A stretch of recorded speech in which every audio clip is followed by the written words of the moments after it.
So you, like many, probably quickly got to level 5 of this game mode, where we are pretty much getting multiple lineups here where you need to kind of position your team in different locations. However, there's been some issues that have been arising, and I'd love to hear your feedback in comments down below of bugs and issues you guys have seen so we can forward it on to the developers and see if they can get fixed, because some of them are really annoying. We're going to start this off and show you some of them right now. Hopefully you guys enjoy this one. Let's jump right into it because I am loving the Fantasy Arcade.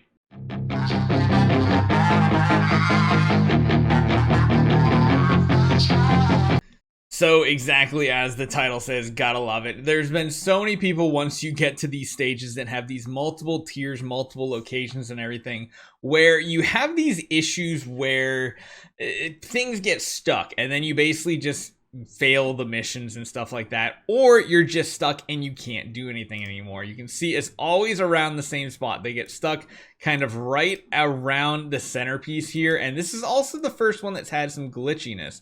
Now, one thing to remember is you can put a transcendence hero in each lane. So you'll see here there's only an Asmodel invested down here, whereas this person, they have an Asmodel in both lanes, and that's actually something you can do so long as you have enough coins. I've seen even more weird bugs where Heart the Harmony actually was able to put multiple Sword Flash in the same lineup, which is something you shouldn't be able to do, but it tends to be when you send someone into combat, like in the bottom row. Sometimes they do drift up, or if you're in the top row, they drift to the bottom row. It does seem like occasionally there's a bug where if they transfer over to a new row, you're able to summon them in the row that they kind of like left, but then when the wave resets, they come back to this spot. So it'd be really interesting to see, and that might be something we try out here today to see if we can somehow manipulate it and get multiples in the same row, in the same, what's it called? The same, hold on, there's a name for it, right? There's a name for it. Path.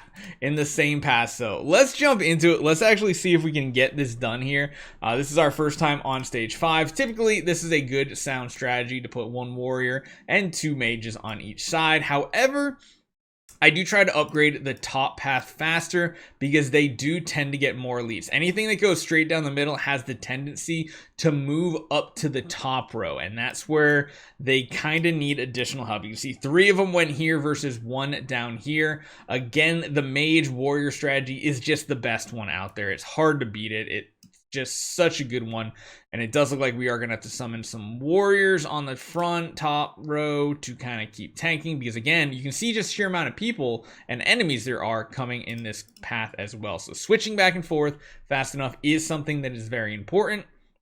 Making sure you're keeping, oh, see right here, because this hero is closer, now that messes with where our warrior drifts off to. And this is the case where sometimes you can actually make it so you can get multiple heroes on the same spot. We're going to try to do that and try to replicate it. We're going to put an additional mage up the top row as well, just because they tend to need more damage. But luckily, anything in the middle, like both rows, can attack, which is very nice to see. We do need to resummon a warrior on the bottom row, and then we'll put a new one up the top because he's going to die off very quickly here. So we'll go bam, and he's good. Cool.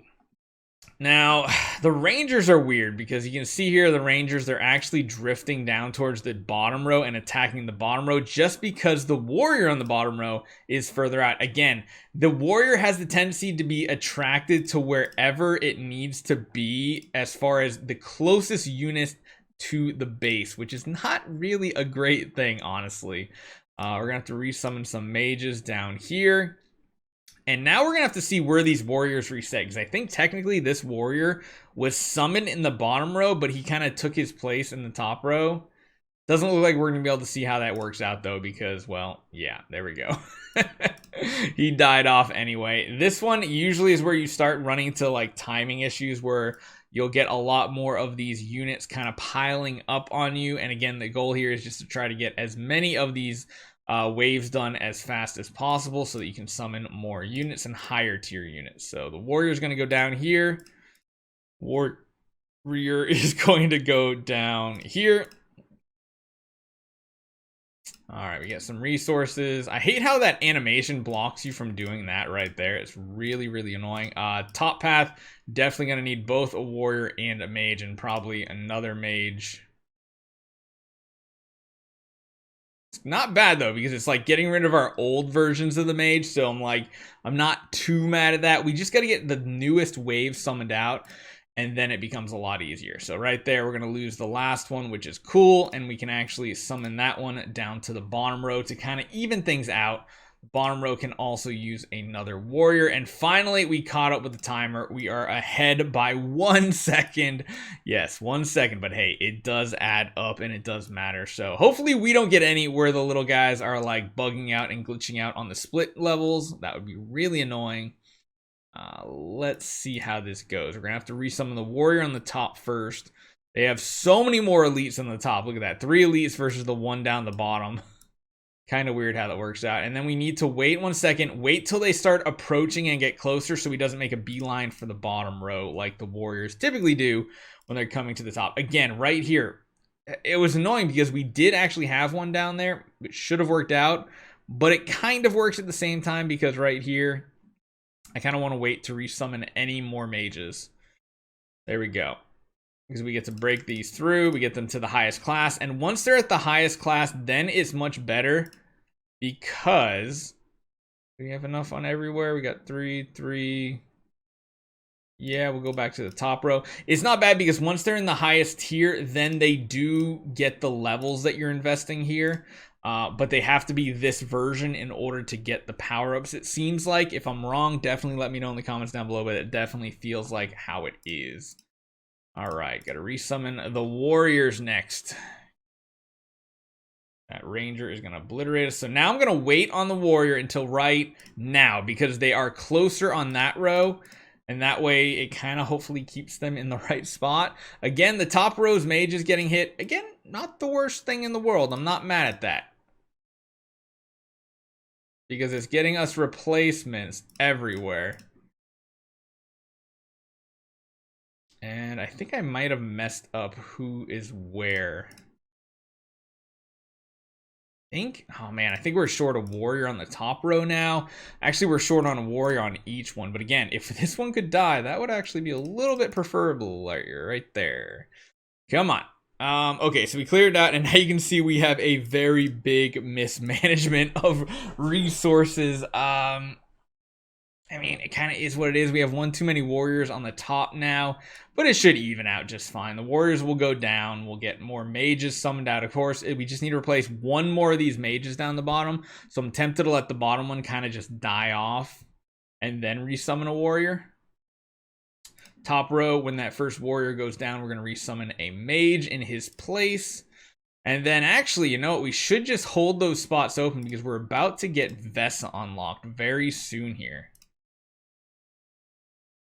We'll resummon the warrior on the top. The bottom I kind of want... No, it doesn't look like it's going to happen. So let's get that evolved. Let's get you unlocked. Start leveling up the warriors. And now here's what we're going to do. We're going to summon a Vesa. And we're already full up. So again, I'm going to let the warrior on the top row die. And let some of the mages go down so we can try to summon one on the top row as well.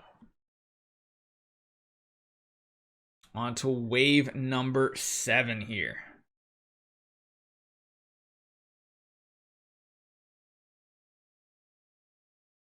Top row, I just gotta remember, top row, we're not summoning anything until we can summon a Vesa out. We're not replacing the warrior, even though he's doing a good job actually pushing them way back and having them come out to extend to go to multiple areas.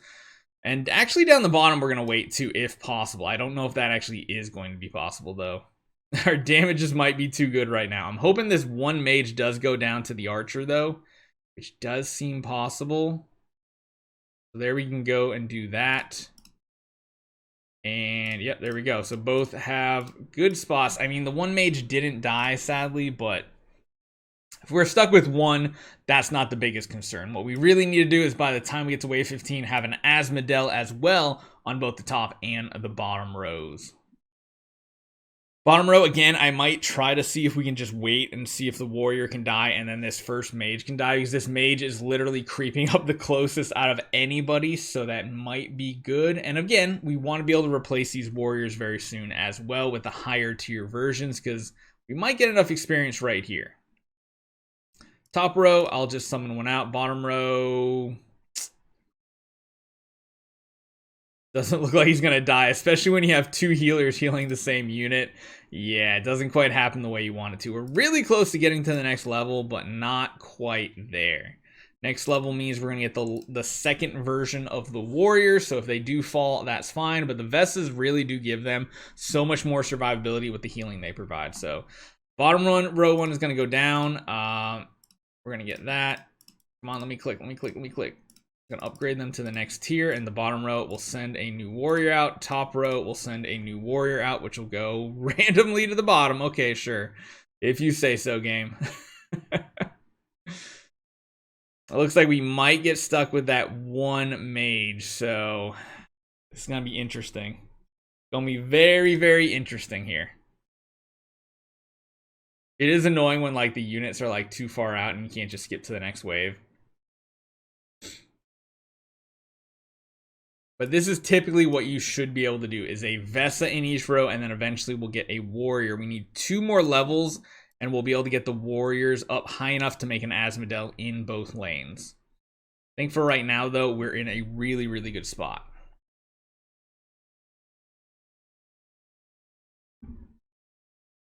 Yeah, the bottom row is actually taking damage this time. I'm going to let it happen. If he does die. If he does, that's cool, because then I want this mage to get hit. Come on. Have this mage take damage? No, I might just have to not summon a warrior out, honestly. It's weird to say.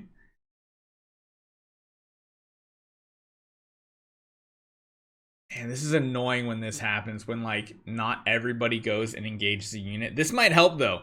Having all the warriors down means everybody will now creep up and engage, which is good.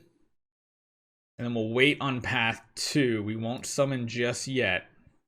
And see, here's the weird thing that happens. So now what we can actually do on the bottom row is really weird. We can now summon an additional Vesta down here. This is that glitch that happens. It just depends on where they're closest to. Sometimes they just take the closest spot to home. It's really weird how that happens. But you can get a ton of Vestas and Asmodels onto the battlefield by doing this. It doesn't look like we're ever going to be able to lose this unit down here. It just doesn't look like it's going to happen. They barely get close enough to attack right now. Oh my goodness, my goodness. Yeah, I don't think it's gonna happen. So let's get these new units upgraded.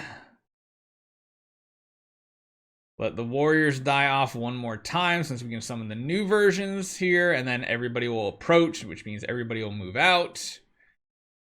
We need to open up a spot here though to try to get another Vesa, because that would be so amazing if we could. You know what? Next wave, we're going in with no warriors, I don't think. Okay, never mind. We're going to do 2 on the top row again. We're going to keep the bottom row without warriors and try one more time to try to lose this mage to get the bigger, higher tier version. Because she's only doing 112. Everybody else is doing like 202. You can see, or I guess I don't know. You can see the damage difference though. It definitely happens.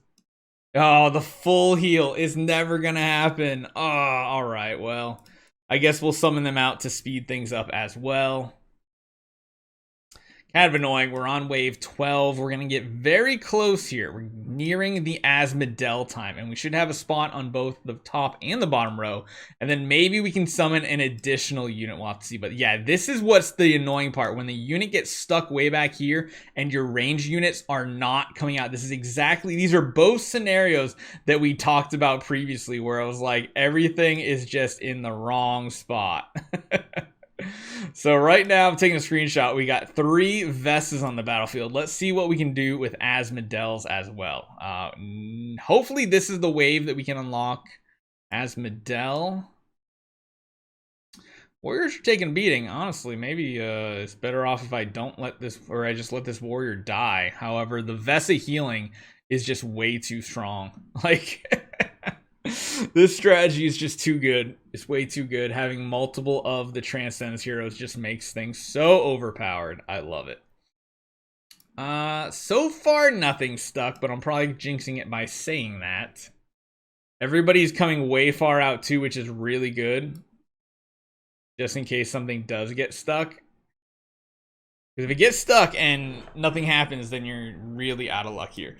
Now, one thing you can also do, you can wait between waves. I'm actually going to do a couple summon. There we go. So we can upgrade the warriors up. break that through, select there, continue upgrading here. So now what we're going to do, warrior on the bottom row, and then we will replace one on the top as soon as we can. One of these warriors will go down in the next wave or so. We'll summon out another Asmodale. And he is just ridiculously tanky compared to the regular units, and he has such better AoE. All you gotta do is lose one more unit. Come on, anyone gonna die? Someone gonna die? Maybe, maybe. It's close. It's really close, but when you have this many Vestas, it gets really hard to actually lose units here. Let's see if we can actually resummon someone to get another Asmodale on the battlefield. That would be really funny if this Asmodale moves to the top lane and then resets to that lane. We're gonna leave that a couple spots open here from the warriors just to see what happens. We're gonna come really close to wave 15 timing though. It doesn't look like he's gonna do that, so that's fine. They're gonna just stay where they're gonna stay. And then, are they going to reset? I hope everybody resets one more time. Okay, so it looks like that is going to be all that we can do here.